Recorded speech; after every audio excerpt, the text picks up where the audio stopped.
When this responding officer was attacked by a dog, his police training instantly took over. When the officer knocked on the front door, he expected to be considered an intruder, but what happened next still came as a shock. The household's dog had gone into full family protection mode and went on the attack. But as the teeth sunk into his flesh, the officer knew exactly what to do. In recent years, Round Rock Police Department, RRPD, in Texas, has come under scrutiny for using excessive force against animals. That's because 3 officers were named in a lawsuit by the owner of a Rottweiler back in 2014. The dog died after being shot during a search of the property. Now, however, the department is sending out a completely different message, and it's all thanks to one of its conscientious officers. In August 2015, RRPD fielded a call from a concerned citizen about a local incident. Apparently, there was a disturbance in the man's neighbourhood. Consequently, war veteran Jeff Whiteman made a call to the local police department. During the report, Whiteman warned the dispatcher that he wasn't home alone, which could be a complication. Not only was he accompanied by his 4-year-old son, but his dog, Jillaroo, was also present.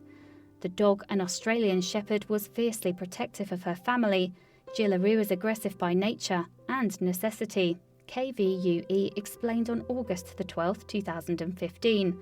Whiteman served 2 tours overseas in Afghanistan and Iraq, leaving Jillaroo to protect the home in his absence. And so when investigating officer Randall Frederick attended the scene, he was fully aware of the issue. However, Whiteman had intended to put Jillaroo away before the police visited. The officer's early call showed great response time, but unfortunately it also resulted in an undesirable situation. The officer arrived and rang the doorbell earlier than I expected, Whiteman recounted in a letter to the RRPD. I ran downstairs, but my son was already at the door with our dog. Jillaroo witnessed the arrival of the stranger and had leapt to the worst conclusion.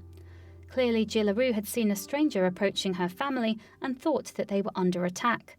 Fearing that her humans might get hurt, the dog flung herself into the path of the intruder. Then, when she was between the child and the stranger, Jillaroo made her move. Whiteman wrote, "That's because it was a little bit nerve-wracking, because I was watching the dog bite Frederick. Jillaroo actually bit the officer in the leg, not once, but twice. Then, however, Frederick surprised everyone.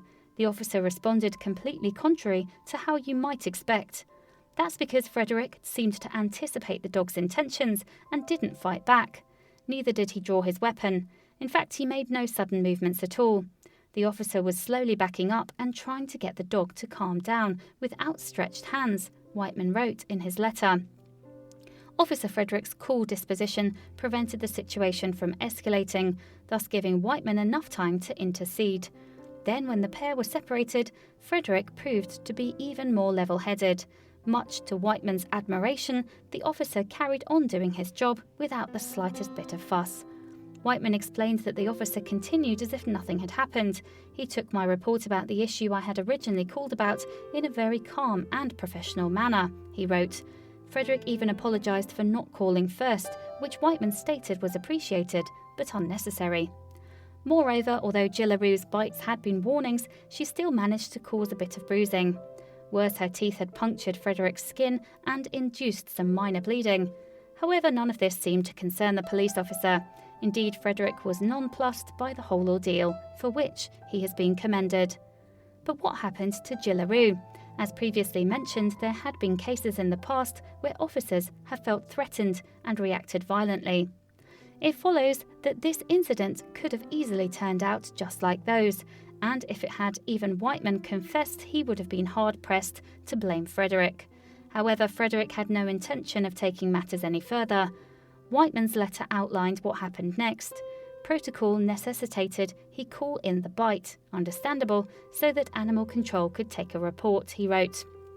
Animal Control took a report and did a rabies vaccination check, the letter went on.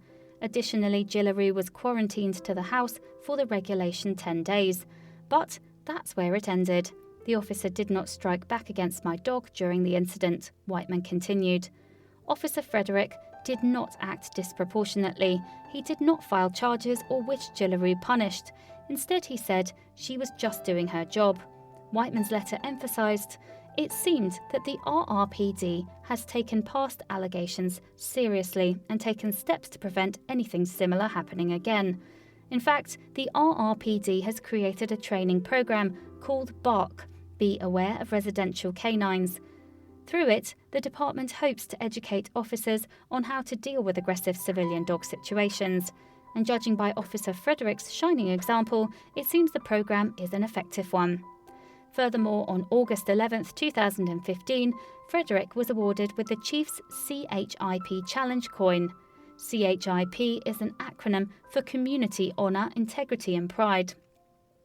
Both Whiteman and Jim Stewart, RRPD's police commander, were no doubt ecstatic to see the Officer Frederick achieve such recognition for his actions. "I want everyone to know that in Round Rock TX, we have some pretty darn fine police officers," Whiteman wrote. His letter concluded, "This little incident would show you what kind of caliber people we have protecting us. I will be shaking all RRPD officers' hands when I see them from now on. Please do not forget to share this video with your friends below."